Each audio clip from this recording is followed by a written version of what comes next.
This program is brought to you by thepodcastfactory.com.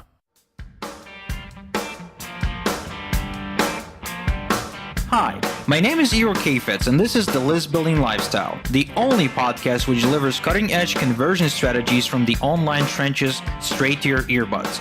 Download the transcript of today's episode and all future episodes at listbuildinglifestyleshow.com.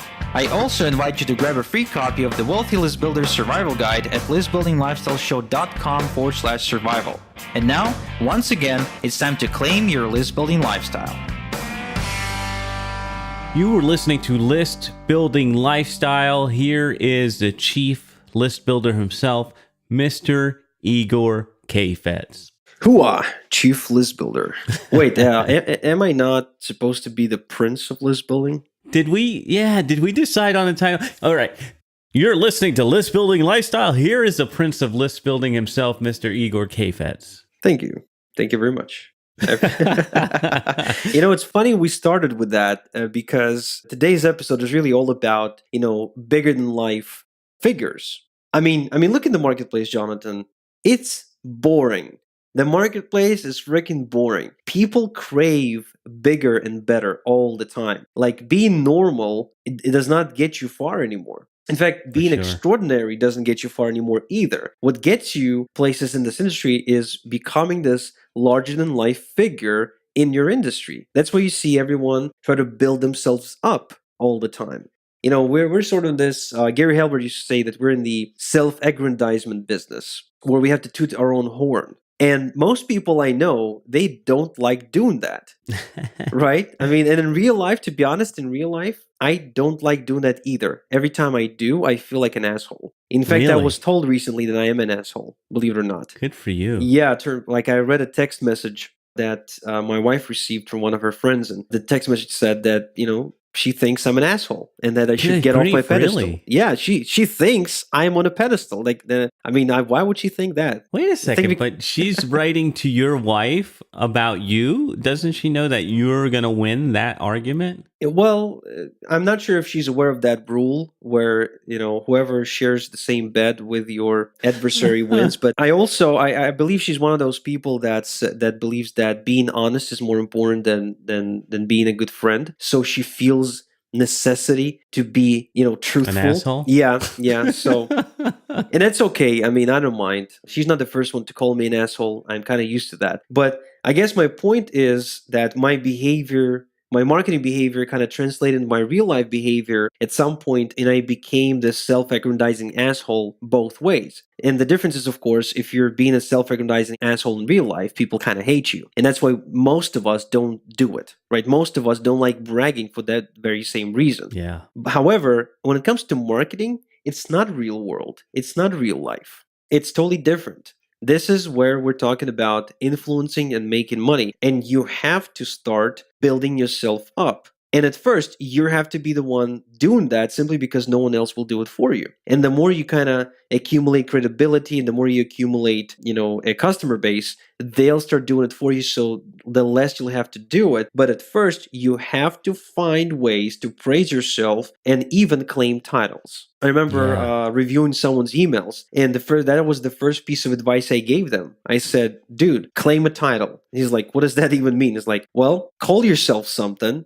so you stand out and so you sound important. And this guy, his name was Desmond from England, and he's like, he came up with this great title called, he's like, hey, this is Desmond, the Shogun of Progress. And it sounds so cool. And immediately it kind of puts you in state when you listen to his videos. So, again, going back to the primary idea of this episode is that you have to become a larger-than-life figure, just like all these other amazing people you admire. Think Frank Sinatra, Andre the Giant, Tony Robbins. Think anyone who became famous and achieved something in life. They all ended up becoming larger-than-life figures. It's like you're speaking right to me. That's one of my Achilles heel there is that right there is self-aggrandizing. I have a hard time with that because I try to be modest and humble. Oh, come on, dude. I read your newsletter. You're doing okay. Yeah. Yeah, I need to amp it up like you. I need to take it because I need people calling me an asshole. That's what I want. Yeah, that's a good standard to live by, and unless someone calls you an asshole, you're nobody. I guess that's from now on. That's I'm gonna tattoo this on my right arm. So if you're wondering how to become a large in life figure, you want to study all the large in life figures out there. Let's just say Donald Trump. He became large in life, and so obviously you say, well, he's a billionaire. Well, okay, cool, but look at his behavior. He's making claims. He's very definite about the statements he's making. He's got big plans, and just the way he presents himself is that he believes he is larger than life. Now, if we're talking about marketing, there are a couple of tricks that you can kind of install in your business. First off, always have rituals. You can force your people, your prospects, you can enforce rituals, which makes you larger in life. You can have them quote you. You can have them tell stories about you, right? All these things, again, everything that we can say about, say, Jesus, right? Jesus is a larger than life figure, probably one of the largest ones. So there's legends, there's stories, there's, things he's done, people he helped, and all that contributes to the image of Jesus. And I'm not sure if he exists or not, but I live in a very religious country. In fact, I live about 2 hours away from where he was killed. But if you ever been to Jerusalem, right, you see the kind of effect it has on people. This larger than life, being a larger than life figure. I mean, there's people lining up and wait in line for 3 hours, each to just touch the stone where either his blood was or his sweat was or something like that. It's crazy. It's crazy. And they travel from all corners of the universe to do it.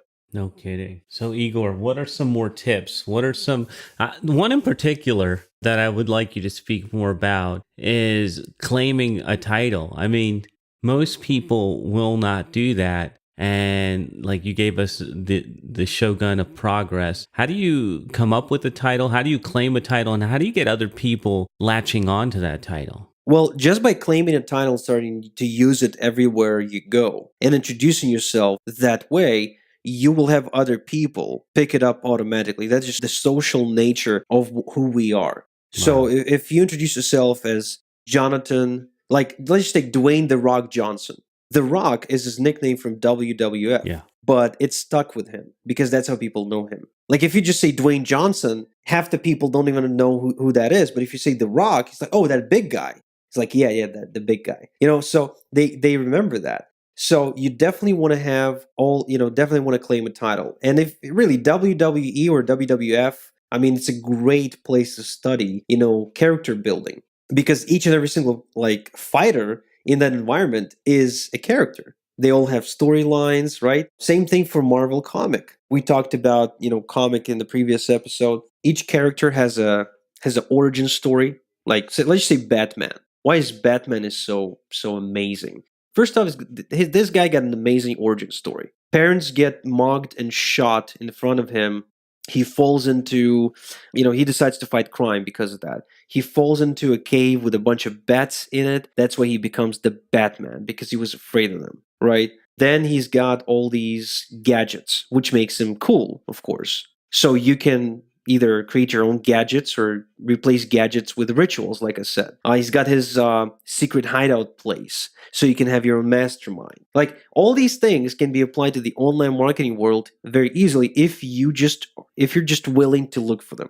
I like that. I'm gonna claim a new title. I'm being interviewed twice today. I'm claiming a new title right on the interview. Well, you actually done something right as well, in case you're not aware of, Mr. Rivera, and that is you created your own media, which in and of itself puts you on a pedestal. You got your own newsletter, print newsletter, which is a big step forward, and it kind of sets you apart and makes you larger than life because you're in print, my friend.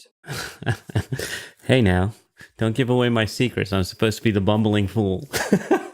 Not to mention that in the first issue of your newsletter, you disclose your blueprint to hitting the new and noteworthy or something like that category on iTunes, right? Yeah. So stepping in with your own system, strategy, or approach, again, that too justifies putting you on a pedestal because an average person does not have a system or approach. They're just fucking average. That's the difference.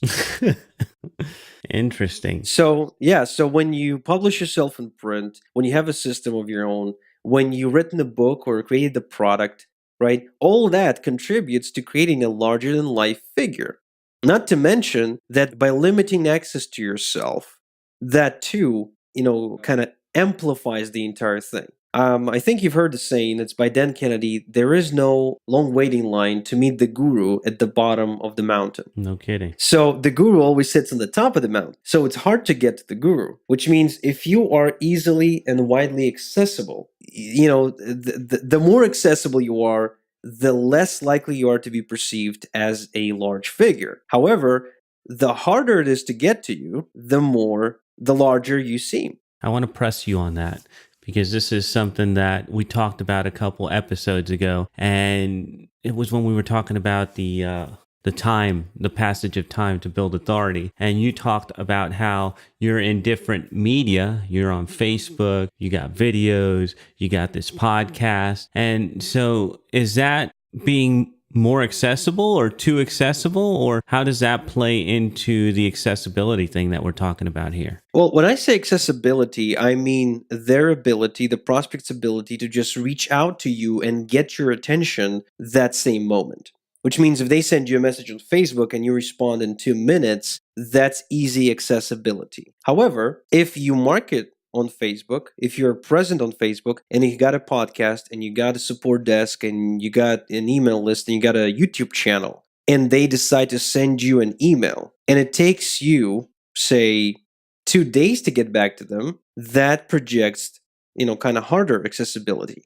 Now, if you want to really take it one step further, you can actually have an assistant, either real or fake. I know people that made up an assistant and then responded themselves as the assistant, which, more common than you think. But, if the prospect emails you, you can respond as the assistant, right? So this way you're responding fast. You're giving a fast response to the prospect, but you're not doing it yourself. The assistant does it. So, oh, wait, this guy has an assistant. Oh, he's probably professional at least, right? I mean, a person that's not professional does not have an assistant. So we can go down into crazy nuances on this one. My point is this: create an environment where you're easily perceived as being a larger than life, or at least larger than most figure and persona. Don't think of yourself as a normal, regular person. If you want to be regular and normal, stick to your fucking day job. Okay?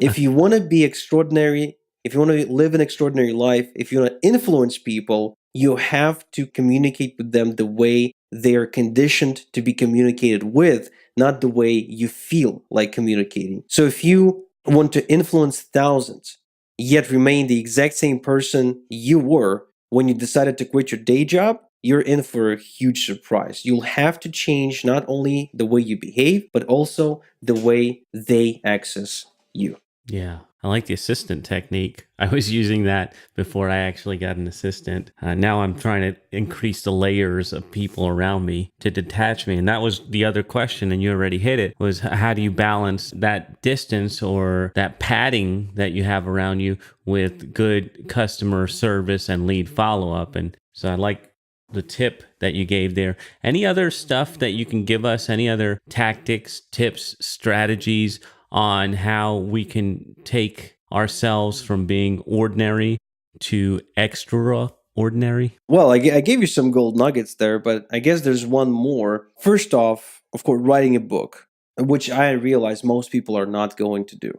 I get that. But writing a book is probably the single most effective way to make yourself into a larger-than-life figure. Because if you're an author, you're like godlike. I mean, take John Lavinia, for instance. He's been in the show twice at this point. And, John written a book, amazing person, extremely knowledgeable. And when he published the book, it really didn't matter how many copies he sold. All that matters is he published one. So he can refer to himself as an author.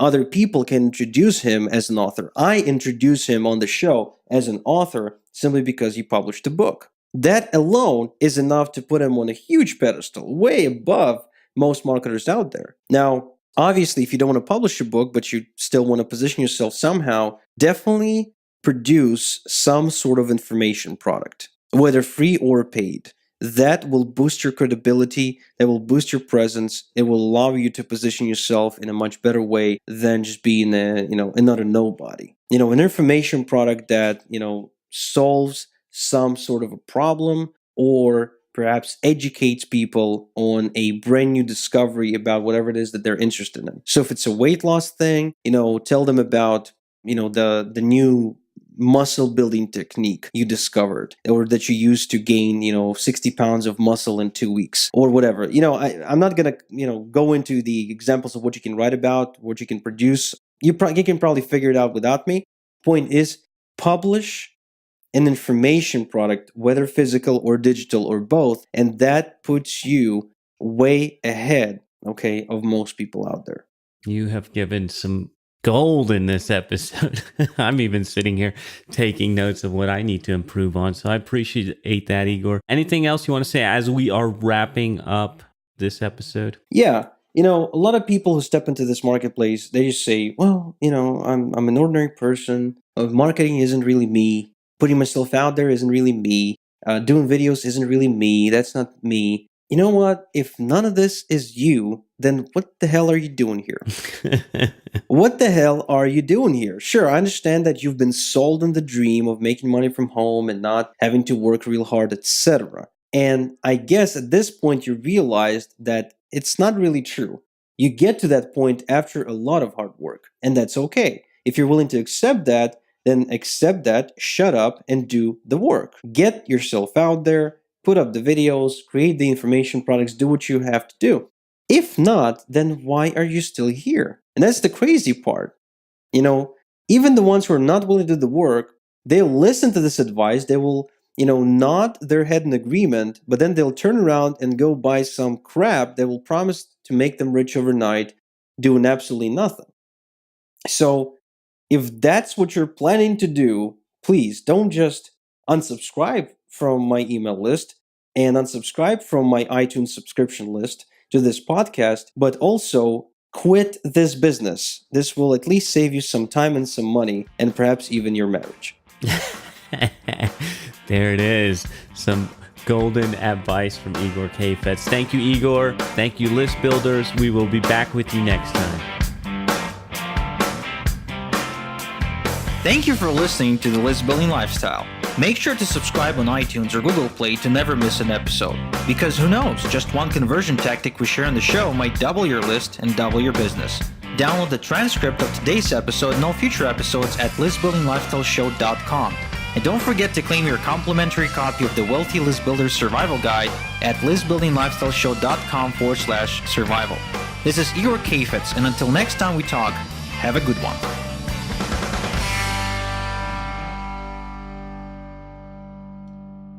This is the podcastfactory.com.